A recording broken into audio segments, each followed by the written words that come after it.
Talk about cool. After a freak snowstorm, Florida's first ski resort was built. But when the snow melted, it became Disney's Blizzard Beach water park.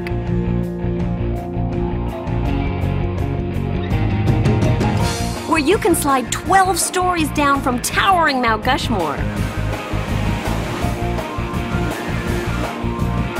There's so much to do. Ride a chairlift for a broad view of all the splashy fun and to reach the mountain's peak. Challenge your family to a carefree race down the toboggan slopes. Take a rumbling raft ride down the mountain.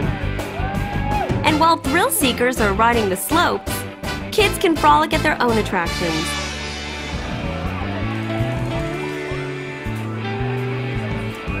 With even tinier tots enjoying slides just for them.